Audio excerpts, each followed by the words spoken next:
y dos, y dos, una, y dos, una, y dos. Hello and welcome to Cortes NYC Livestream, the podcast. This is a bi-weekly show broadcasting out of New York City. We are your hosts, Cortes NYC and Carla de Puerto Rico. And on this show, we talk about art, creativity, city life from a Latino perspective. I'm a visual artist. And I'm a singer. So let's get on with the show. This is episode 10, New York's Art Forum. Today we have a special guest, Dr.Greedy. We're going to be talking about all things graffiti, all inspirations. Like always, just find us on iTunes, Podbean, and Stitcher. And a special shout out to all our fans on Instagram, all those people who are listening to us on iTunes. Thank you for the support and stay tuned. And we are here speaking for the first time with our guest, Dr. Greedy, aka Mr. Greed, aka the Greedster. What's up? What's up? How's it going? Okay, going good. We hear you well. So we're talking about the evolution of graffiti, talking about growing up in New York. You know, we grew up in the golden age, during the golden age of graffiti, which was the 90s, the 80s, where back then, if you were an artist growing up in New York, more than likely you're going to end up experimenting graffiti, doing graffiti, or even pursuing it as a career. Back then, there was no social media, so there was no way to really understand how global it had become. We would get our information from magazines if we were lucky, but we would just hear very little about graffiti. You know, it was hard to even conceive that graffiti would be outside of New York if you were a New Yorker. You know, it was hard to imagine that graffiti existed in Kansas or like Seattle or, you know, any other state that wasn't like known for having a big city or subway system. So when you first, you know, started venturing out, you started over the years in the 90s, you started realizing, oh wow, like all the states have some form of graffiti scene. Then you start learning that people from other countries are really invested in graffiti. They started traveling to New York. I remember when I would first heard like there was graffiti, let's say in Australia, I was like, holy cow. Like back then when I was growing up, Australia was not known for its urban art. Even in Latin America, when I went to Ecuador to paint, or in Puerto Rico, Dominican Republic, this is already in the 2000s. I didn't imagine how big the graffiti scene would be, and I saw the scale of their work and the quality of the work, and I was really impressed. They have their own take on it, obviously, but I was really impressed, especially impressed that they're not using up-to-date tools. Their spray paint, it's hard to get spray paint out there, so they might, if they're using local paint, they might be using bucket paint more, and trying to conserve the good paint, the Montanas or the Beltons or whatever they can get, Iron Lax or whatever. So Greed, what's your take on this? What's your take on the evolution and the history? Yeah, it started going on a little bit around the world. People visited New York, see what was going on. But what really got it going is when the books started getting published. Like, the first book I read on graffiti was Getting Up, right? It didn't have a lot of pictures, had some pictures, but there was a lot of stories about what was going on in the graffiti world. Then after that, when Subway Art came out, I mean, that really got things going a lot more in New York, but that also went worldwide and caused the whole movement to go worldwide. Then after that, what happened was Style Wars. When that came out, like, it just went bonkers. I think that's what really caused it to spread worldwide. And then some of the movies started coming out after that, like, what were some of the movies? Like Wild Style and right. King 65 and stuff like that. Beat Street was the one for me. When I first saw Beat Street, I was like, oh my God.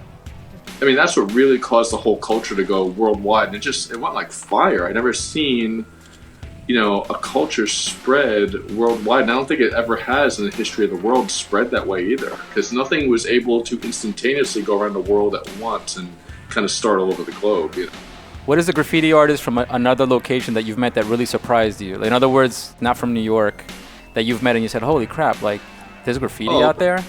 Yeah, like Cami came out from Spain, Kami, back in the late 80s, early 90s. And he's just like, yeah, people out there, they're like, hijacking like trucks to get paint. Like, they'll steal the whole truck. They'll like pretty much just like hijack a whole truck. Or out there, also, you don't need a search warrant to search someone's house. So, like, police would just raid someone's house all in the middle of the night and tear everything apart if they suspected you were doing graffiti. Wow. So they couldn't even keep paint or black books or anything in their house. They had to like keep it somewhere else where they weren't even living.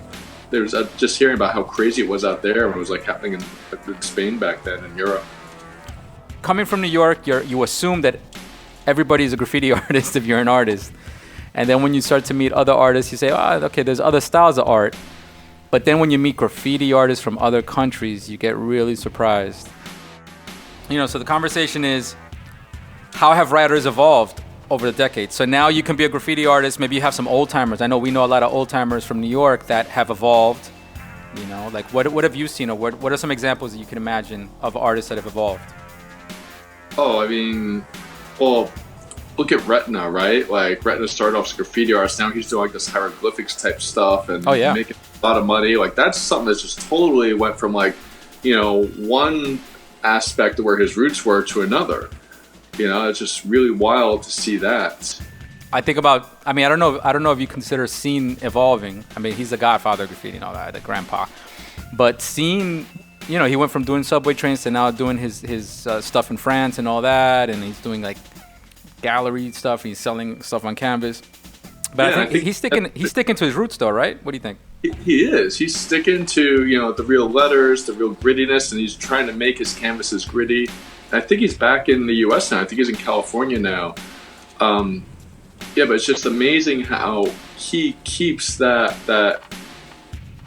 soul of what real New York graffiti was from like the 80s and 90s, and he's just putting it boom on a canvas and you can buy it. And it's just amazing that he still uses that same flavor. And he is someone, you look at just his simple colors, but it's all about the energy he brings to the letters. There's energy, potential energy in his letters. You can tell there's like potential movement there. You just look at it, and his colors could be the simplest things ever, but his letters are just like they're ready to like do something, and that's the amazing aspect of how graffiti art has evolved. Who I saw on Instagram the other day, because I've always been a fan of Mode 2, right? And I saw paintings that he's doing now. They're amazing. I was like, wow, this guy really evolved. Like, he still had posts of his sketch style, his traditional cartoon sketch style that he used to do on walls. But then I saw this canvas he painted where he was imitating a Klimt piece. You know who Klimt is? Yes. Klimt is that old, I think he's an Austrian artist, a fine artist. And so Mode 2 made a painting that he was imitating Klimt style, and he called it like something kiss, which is paying homage to Klimt. But it was like so much more photoreal. Like, he was like really rendering up the characters a lot more and all that. And I was like, wow, man, like that's really impressive. And he was painting, he was on canvas. It looked like he was painting with brush, I think, with a paintbrush. Who else? Anybody else off the top of your head that you could think of that's evolved or held in? Yeah, look at Carlos Mayer. He's doing his sculptures now, the metal sculptures and everything. And he's how do you spell that? Mare. Okay. Yeah, so he's doing the sculpture stuff now. He's done awards for BET and I think MTV. He's done all his metal kind of sculpture things and just took that from just like what he was doing on Trains Graffiti and just went a totally another direction as an artist. That 3D stuff is really cool. Like the sculptural stuff. I remember the first time I saw like, it was like a chair or a coffee table or something where somebody sculpted like lettering and turned it into something like an actual functioning object. And I was like, wow, man, like I never imagined that graffiti would be a three-dimensional object. That was pretty cool. Well, also, someone else, Doze Green. Doze's work is just, it almost looks like some sort of like, he's bringing like these cultural style modern characters out. Yeah. And what he's just doing is like this one connected line and connect all these characters together, one connected line. I mean, that stuff is just like amazing. It's wild. So we're talking about graffiti coming out of New York. We were talking about how it's evolved. Some of the artists have evolved. What about your evolution? Give us a quick summary of your evolution. Give us the breakdown. Dr.Greedy. Yeah, I just, when I was back in high school, I just wanted to, just stick with the artistic aspect. And, I never really, hit the trains much or anything like that. I've done a little bit here and there and everything, but I got into like the freight trains and rooftops and street stuff and, just started doing handball courts and productions and stuff like that. But I just had a pulling that I just wanted to get the heck out of New York. There's a lot of violence going on, a lot of gang stuff and everything. And I was just so fed up with it. And I decided to go become a doctor. A doctor. Doctor. That's where you got the Dr.Greedy. Yeah. So Greed, I know Greed from back in the 90s. I would say even in the 80s. And Greed, you know, he started writing Greed. I think you were like the early 90s, mid 90s. Started writing Greed. I think it was 89 or 90. I started Greed. And so, you know, we used to piece and do productions and, you know, bomb but Greed, he later in life decided to evolve and move out and go to the West Coast and become a doctor. How was that transition for you? Well, it was good because, you know, I had some connections out in the West Coast because MQ and Claw were out there. Okay. And I was hanging with them a bit. I'm like, yeah, let's do some painting, let's do some bombing, you know, just like stuff was in New York. And I started getting in a lot of trouble. And within a couple of months, I got put into the LA Gang Task Force files with the crash unit and everything. And I'm like, what am I doing here? I gotta, like, you know, I gotta keep my record clean because I want to become a doctor. Because you can't really have a police record if you want to be a doctor, because each state you need to go and do background checks and everything because, you know, you're a professional working with people's health and everything like that. So yeah. I had to just stop, and I had to really just, you know, 15 years I had to stop graffiti and hanging out with my connections and everything like that and just focus on schoolwork and, you know, just dive into that and really become a professional. So you went into a little bit of a hiatus, a graffiti hiatus. Yeah, 15 years. And then Ron Jeremy got me painting graffiti again. Ron Jeremy? The porn actor? I remember when you told me that. I thought it was crazy. How did that happen? Where'd that come from? Yeah, so I was doing something. I was opening up a nightclub with him. And this guy's like, hey, all your graffiti stuff, you know, why don't you do some paintings for us for the nightclub? I'm like, oh, yeah, I could do that. So I've been painting like 15 years. I went and got some canvases. And I'm like, wow, you could just like, what's this Montana paint stuff? You can just like order this and they'll ship it to you, you know, places will ship it to your house. And so I ordered a case of Montana paint from somewhere. And I ordered some caps of like, wow, they have all these different caps. You can just order your own caps and everything. You don't have to go steal them off for other cans and stuff like that. So, and I'm like, oh, wow, this stuff works pretty good. I did 3 canvases for the club and everything. And I shared it around a little bit with, you know, people I knew and social media. People were like, dude, like, you've been painting in 15 years? You still got it? I'm like, really? Okay. And I started wanting to paint again. Yeah, man. I remember once I saw that you started painting again, I got really excited because I was like, wow, that's really good. Like, for a minute there, I was feeling alone. I was feeling like my own little island, you know? I took a little hiatus also. I took a 5-year break, 6-year break at a certain point, you know, trying to get like my paper straight and trying to get, you know, just life and kids and things happen. But when I came back into it, you know, after a hiatus, it was a little rough in the beginning. But yeah, I think the biggest thing when you come back is realizing all the new supplies that are available, all the new tools, and then the new styles. I think that's the conversation we're having right now is, you know, us from the back in the day, we weren't even the originals. We were considered new school. Now we're grandpas, but but we were considered new school back then. And then when you come back and you see not just the new tools, but you see the new styles. Like, I think the new attitudes, the new ways of seeing things, even the bombers are different. I feel like if you take an old school bomber, an old school street head, and then you compare it to what the new street heads are thinking like and the new bombers are thinking like, their mentality is totally different as well. I almost feel like the throwies that I see now are being treated like pieces. They're actually approaching them and thinking of them like it's their trademark piece, a finished piece. They even sometimes fill them in and add color and everything, and it's interesting. You know, back then a throwy was something that you did with scrap paint. You know what I mean? Like, I got a little bit of white, fuck it, fill in and white, you know? It was just the quickest thing you throw up on a wall somewhere. But yeah, now like people they're putting a lot of creativity and thought into the throwies.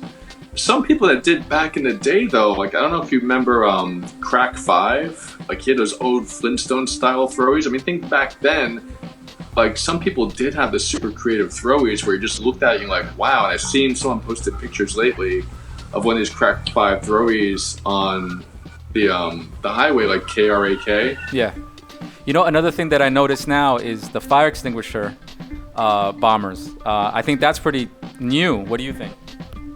Well, back in the day, I remember that, like around my area, Fresh Meadows and Queens, there were some kids that would, you know, steal the fire extinguishers back then, pump them up with paint, you know, hit big walls, but it wasn't as popular. I mean, now like KR1 and Crink and everything, like they're popularizing these things, like fire extinguishers, and really make people go out there and do this stuff. Yeah, you can buy a branded fire extinguisher, right?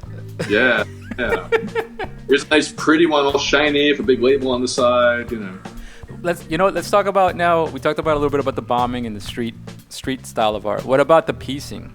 Graffiti lettering and characters now are so much more evolved since the 90s. With the new tools, you have like the transparent spray paint.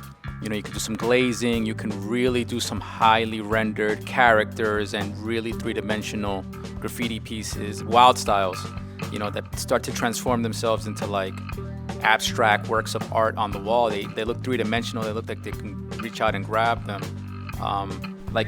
For me, I'll say this guy Pita out of Italy. I think the Italians are killing it. Pita, a friend of mine, Yama, he's also part of that circle.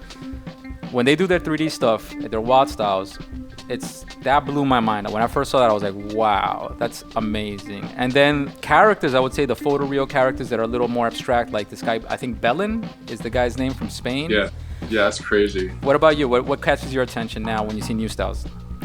Back in the day, the first person I really see doing like just the 3D style and stuff was Ernie. Yeah. Like he had some stuff down in Williamsburg. I was just like, oh my God. It was like the side of this park house with the letters just 3D and going different directions.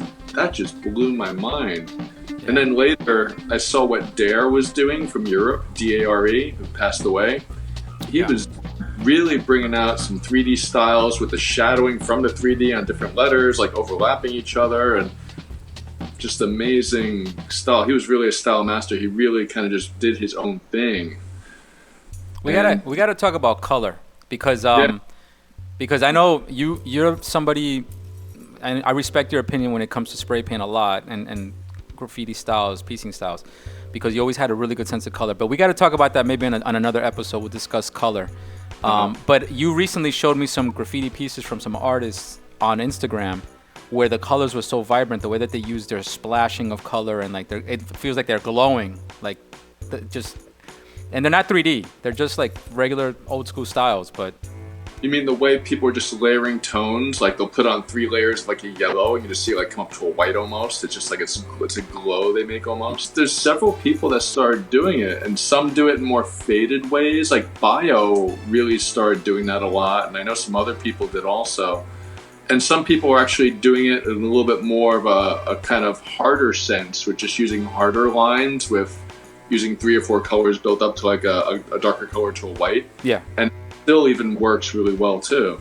I don't know, where that started from. I just think people kind of had a little bit more education from the artistic side of things, Because I know you always did that with characters. Like I'd see you throw down black and then pop up like 3 colors from the black. It's just like, damn, Yeah. We gotta tackle this subject on the color episode for sure. All right. So on this last couple of minutes we got left here, let's talk about how to evolve without changing who you are. So I think all 3 of us in the room, Carla, you also. Yeah. Carla's from Puerto Rico. Me and Greed, we're from New York, but we've all evolved a bit. We've all changed with the time. How do you change? How do you evolve without changing who you are? That's like the big question here that we want to ask and put out there.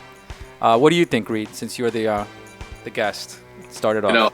I look at it, I was always kind of a rebel. Like I grew up with a dad that was a rebel. I was a rebel, and I really get into things, but I don't want to do it. Like, I don't want to be a regular artist. I like, doing some big letters on a wall outside, and someone's like, oh, why don't you do more canvases and this and that? I'm like, no, I like painting big.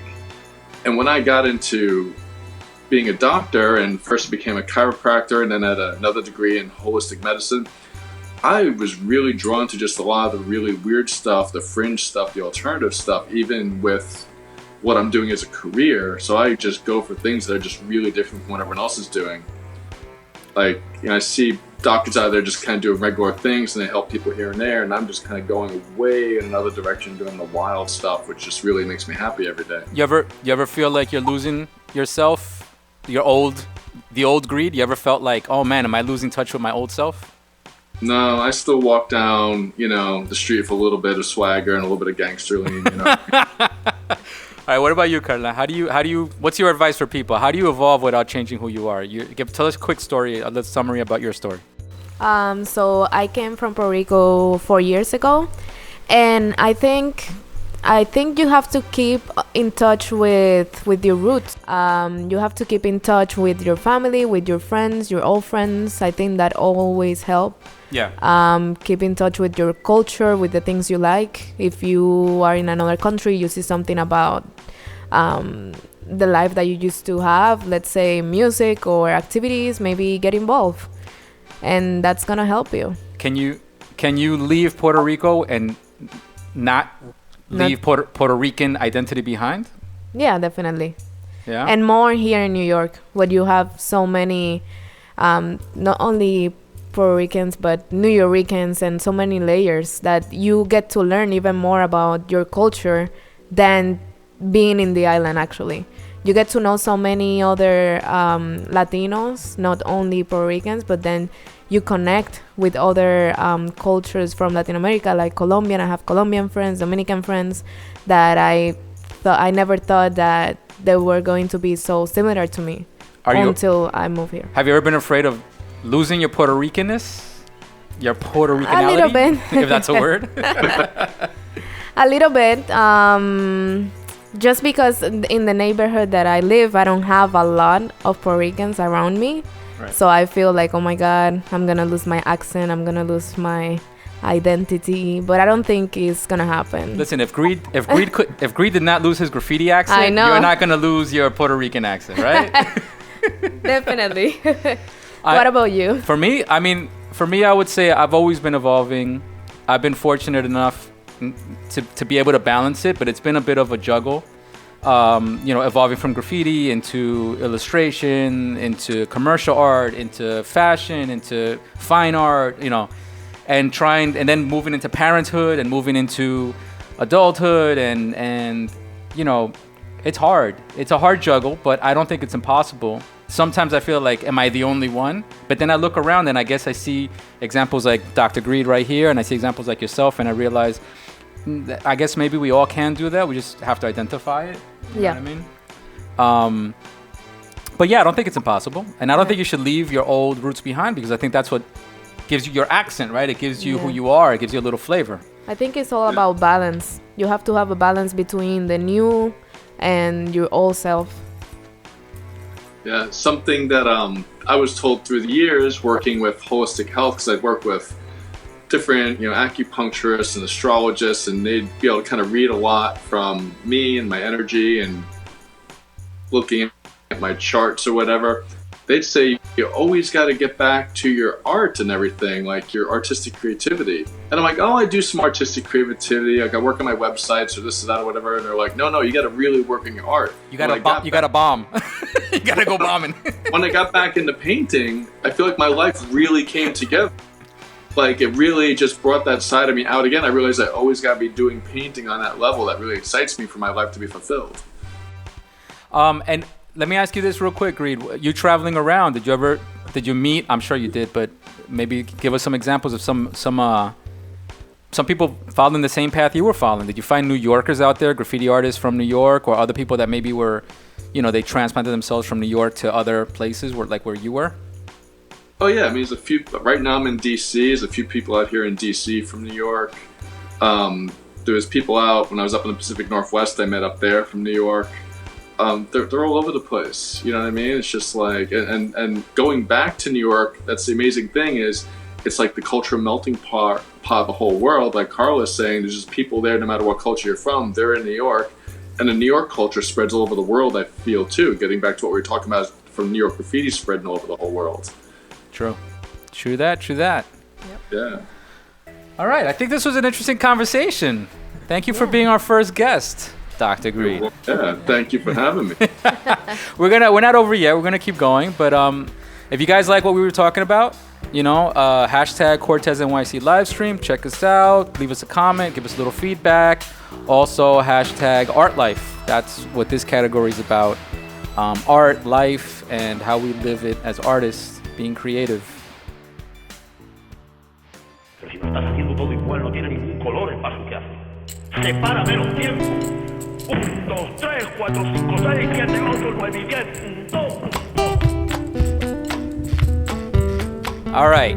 Culture Talk, second section. This time a little bit different. We're gonna have Mr. Greedy and Cortes talking a little bit about graffiti in movies, music, and all type of media. Yeah, you too. You're gonna join in. Me too, but they're gonna lead the conversation. Then you guys will hear my opinion. Oh, your opinion? You're gonna judge us? Yeah, maybe. You're horrible. And Greedy said he's gonna freestyle this. Yes.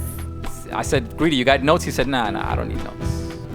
Notes is for punks. I don't need no notes. Let's start with movies. We discussed it a little bit in the earlier section, but what's the first time that graffiti caught your attention in movies? Oh man, probably The Warriors. The Warriors. Them riding the train, you know? Yeah, but something I hate about graffiti in the movies and TV, how they got someone like spray painting and it just looks so bad and so fake. It's like, come on, like, Hollywood, whoever you are, the studios, like, really figure out how do people really do it and how does it really come out? Because, whenever someone that really writes sees it in TV or movies, they're just like, oh, really? Like, what is that, Yeah, it screams out movie set, right? But what I always used to like to see is actually the real graffiti that was in, like, a background of a set or on a train or something like that. Whenever someone's in a train on a movie or TV show, you're, like, trying to look at the tags and who is that, Not to get a little off subject, but I saw somebody post that they got up in the back of a Bang Brothers bus, the bus, the porn thing. Yeah, the guy took credit. How do we get back to porn again?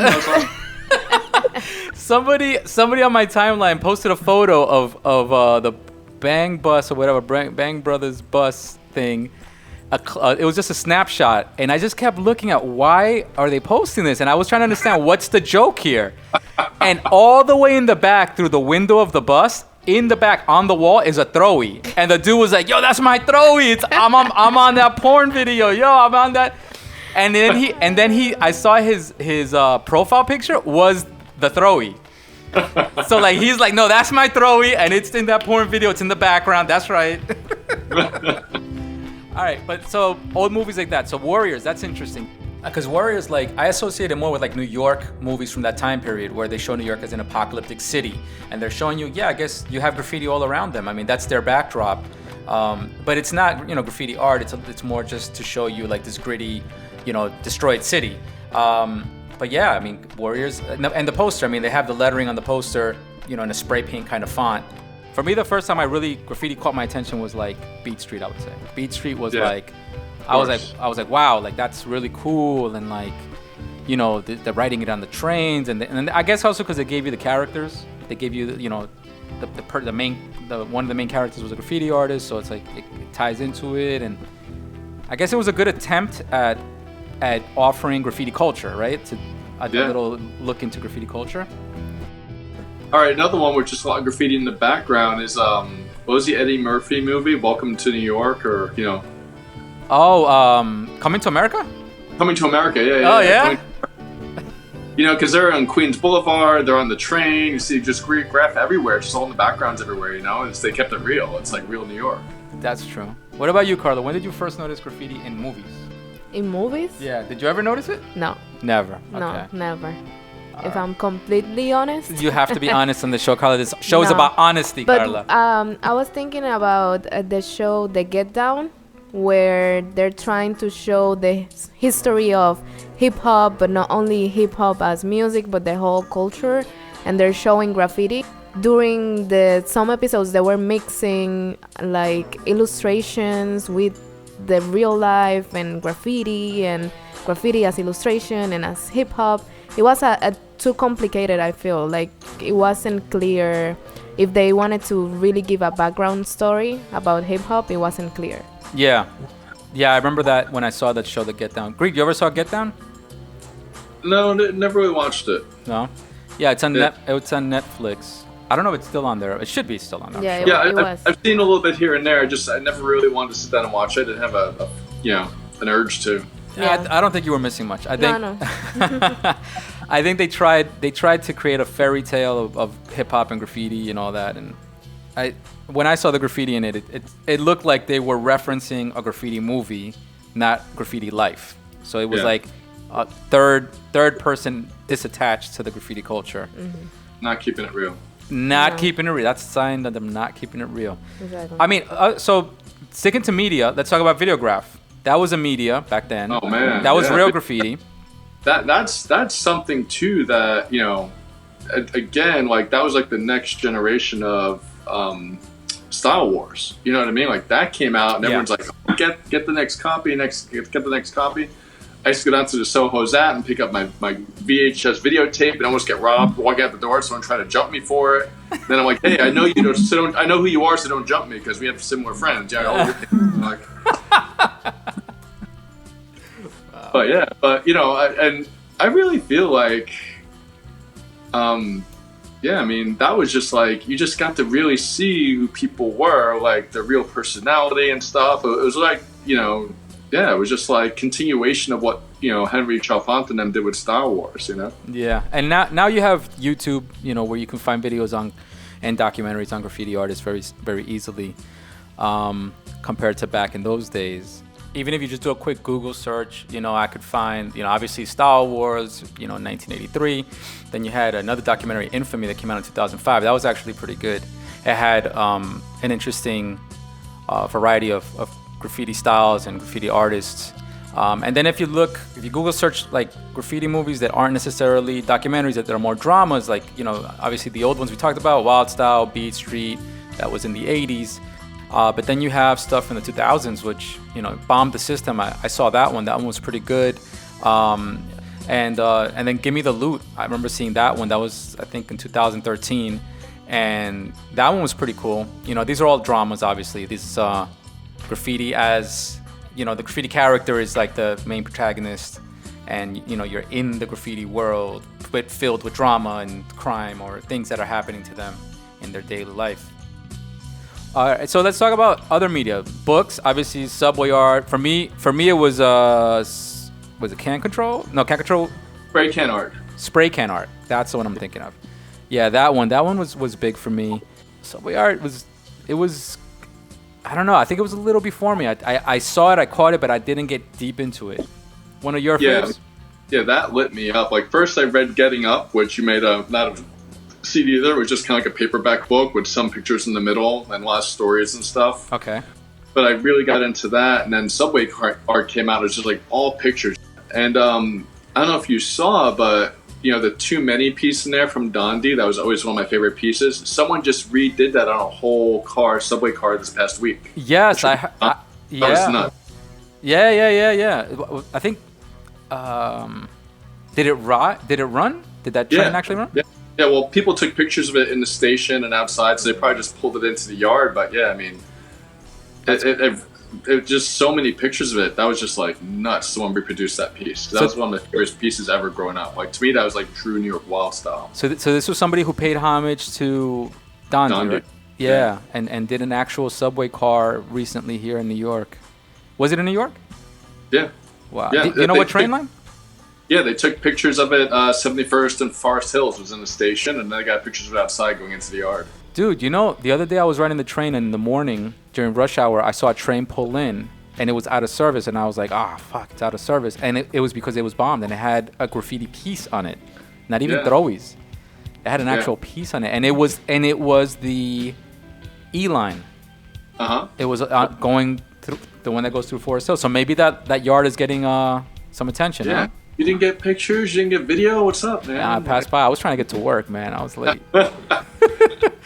All right, so let's talk about other mediums. So what about in music? What was the first time that graffiti caught your attention in music? Some of the old videos. I mean, you know, like, do you remember, what is it, Blondie with Fab Five Freddy? What was that? Rapture. You know, yeah, I mean, there was graffiti in that, right? But that's kind of started, and Fab Five Freddy used to paint too and stuff, and he was involved, you know. Lee was in the video. Yeah. Lee was in the video. He was painting in there.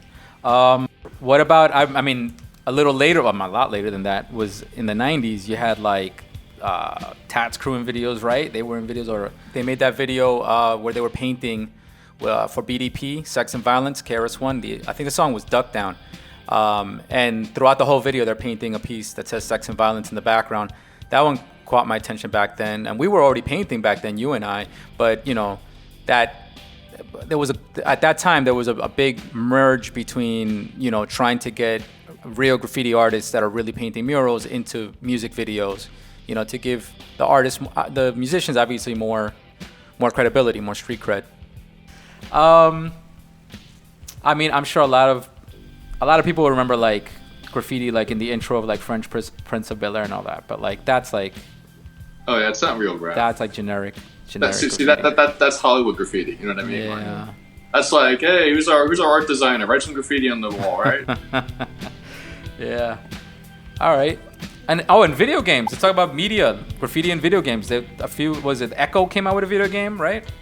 Yep. I believe it was called Getting Up. Mark Echo's Getting Up. I know there's another one. There's a couple of them. There's Jet Grind Radio is another one. It's got a graffiti theme. It's all fun, like animated looking. There's another one, Infamous Second Son, and it's got like I think like the cover is like a graffiti stencil looking thing. But I think there's graffiti involved in the game, where that's an element of the game. There's another one, Concrete Genie, which seems kind of fun. It's all like animated. I think that one's, I don't know if that one already came out. And then like Grand Theft Auto, San Andreas, that one always has like graffiti street element to it too, you know? Oh, and yeah, a lot of the games, there's a lot of writers up in them, like JA and Ghost and, you know, Ewok, and a bunch of people have been up in video games and stuff like that, you know? I don't know how to get in there and bomb it, but, you know, it's just... All right. And so, Carla... It's like a Tron thing, you know? It's like... Yeah.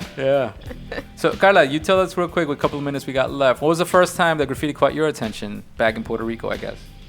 I used to see it every day because in Puerto Rico it's very easy for writers to just do pieces or productions because there's so many spaces over there. And then when I was in my senior year, we had to do a mural as a senior tradition. So my mom knew this graffiti artist. She knew him more as an artist in general, not only graffiti. So we got in contact with him, and this was Mr. Dad. And then he did our mural, and from there I started following a little bit more what the crew was doing, and it was cool. And then after that is when I get to know your work. And yeah, I think that's how it started. So shout out to Mr. Dad for making that happen, huh? Yeah, shout out to him. All right, and I think lastly, websites. Because I'm a big promoter of the fact that graffiti is kind of repackaging itself now. You know, like you don't have to be in the street to see graffiti. You can actually see it on your phone at any time. You just got to look up a hashtag and find it. That's what got me writing again too, seeing like what you were painting and other people were painting from years ago. I'm like, oh man, they've all been writing all these years, and I'm sitting here worrying about being a doctor. Like, I gotta get back into painting again, you know? I was like, I can't believe you've been painting all this stuff. And I look on social media and I see all these pictures. I'm like, damn, I gotta like start traveling, flying places and painting now. Like, yeah, I mean, what are some graffiti websites that you can say? I mean, aside from obviously Instagram is a place you could look, and YouTube and all that, but what about websites? The biggest one I used to look at back in the day, like I'm talking back in like early 2000s, to me it was almost like looking at a porn site, just checking out, looking at it every day, was Scene's website. Oh yeah?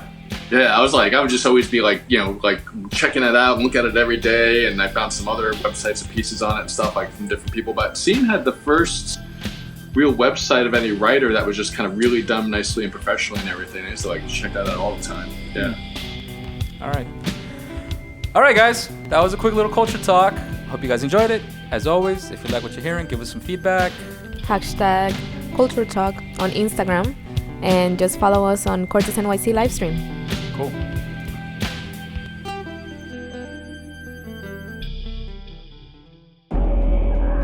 You wanted me to teach you, right? This is street reality. All right, ahora sí hablar español. Sí, vamos a hablar español con Mr. Greedy. Now, Carla, this is a segment where we always try to, you know, give you guys some Spanish words to learn, and some of you Spanish speakers might learn words that you didn't know, and obviously for our Americans out there, English speakers who want to learn some Spanish, we're going to give you some words that you can learn, and today we have a guinea pig, Dr.Greedy. So, just repeat every word after me. and you'll be fine. Oh, Okay, so I guess the first word I have is how to say graffiti writer in Spanish, which is not really a real definition, but it's the way we call it, whatever. Dale. It's grafitero. Grafitero? Yeah, Yeah. Grafitero. grafitero. Got it. 1 for 1. Woo! Okay, one down, 20 more to go. Okay, the other one I have is letras, which means letters. So say after me, letras. Letras. Yeah. All right. Wow. All right. Dr. Greedy. Okay. The next one is libros, which means books. Libros. Libros. There you go. Oh my God, we're Dr. so Greedy's silly. he's nailing him. He's nailing him. The What do I next, win? I'll mail you a drink. the next one is películas, which means movies. Películas. Películas. Películas. Películas. All right, Almost there, Almost there. All right, keep going. Got me that one. The next one is evolution. And in Spanish is evolución. Sorry, is that the word is written almost the same way. Okay, evolución in Spanish, in English means evolution. Evolución. Yeah, you got that one good. Yeah. Almost sounds French. I don't know. It's weird. Yeah. Yeah. Okay, so the next one will be conexión, which means connection. Conexión. Yeah. Wait, say it one more Say it time. again? You got cut off. Go. Conexión. There Yes. You see? How do you have any words you want me to? you go. Yeah, let's I gotta challenge him a little more. Oh my God. All right, so we were talking about how do you say subway cars or subway train? Do you have you don't have a word for that? do you? Metro. Yeah, o trenes. O los carros del. Yeah, there's not really a word for that. What about spray paint? Lata de pintura. No, usted le dicen potes. It depends. That's more in Dominican Republic. In Dominican ¿Cómo le dicen? Republic, they ¿Cómo le use dicen? like more like maybe el pote de pintura. Okay, so that's something that I learned when I went down to paint in Puerto Rico and Dominican Republic, where people would say, "Hey, pásame los potes de pintura. Vamos a comprar potes." And I was like, "What the hell is a pote?" Because I never heard that being used. But that might come in handy if you ever go to Latin America and you're gonna look for spray paint. You gotta say pote. So hit it. So what is it? Pote. Pote? Pote. Yeah. Pote? Pote de pintura or pote de spray. Pote spray. Yeah. All right. Yeah. All right. Okay. Hey, one more. Okay. What's greed? Ooh, greed. Carla, don't get stumped. It means Codicia. Oh, wow. You did that right off the top of your head. You did really good, Carla. Yes. Greed, you didn't stump her. All right, so Greed, give us some other ones. Which one's another suggestion? Oh, yeah. Police. Police. Which means How do you say in Spanish? policía. Policia. Yeah. Policía, that's right. All right. All right, Greed, you got another suggestion? What's the last one? Come on. All right, I got one more. How about burner? Rocking our burners. Graffiti burner. Burner, the literal translation will be quemador, which I think it can be used in Spanish also to describe what a burner is. Quemador. Yeah. Greedy, it's go ahead, hit piece- me. una Quemador, pieza try it. quemadora. Quemador? Quemador. Quemador. There you go. Yes. That's much closer. Quemador. Quemador. And then, so quemador, so use it in a sentence, Carla. That way at least we can hear what it would sound like. Yeah, I guess like esa pieza está quemadora. All right. O haz un quemador Una pieza quemadora. una pieza quemadora o un quemador en la pared. Esa pieza bien quemador. Sí, algo así. All right, yeah. I don't know if it's commonly used in Spanish among Spanish I graffiti don't artists, think so. Mhm. but you know what? If you start using it, it might catch on. You know. Yeah. That's why we do. Hablando español. All right. Thank you. Greed. Thank you for being our first guest. Thank you. What do you want to promote? Where can people find you? More of you. Instagram, Dr.Greedy, Dr.Greedy. See some of my graffiti on there. See some of my, what I'm trying to brainwash people about natural health and all that stuff, spirituality, everything about. All right, and then you have a website too, right? Yeah, graffitigreed.com, and I got several websites. Depends what we're talking about. All right. But yeah, graffiti one, graffitigreed.com. I haven't posted on there a lot lately, but yeah, I gotta get back on that. I gotta paint some more. We gotta paint some more. Yeah, we gotta paint, man. We gotta paint. We're a little bit overdue. All right, and next episode will be episode 11. Do it for a living. In the art life section, I'm going to be talking about how you can make a career in art, how to provide for yourself, your family, and what are the sacrifices that you probably have to make in order to do that. And on Culture Talk, we're going to be talking about buenos modales in Latino families. Ooh, that sounds interesting. Yes. And then at the end, as always, we're going to be Hablando español.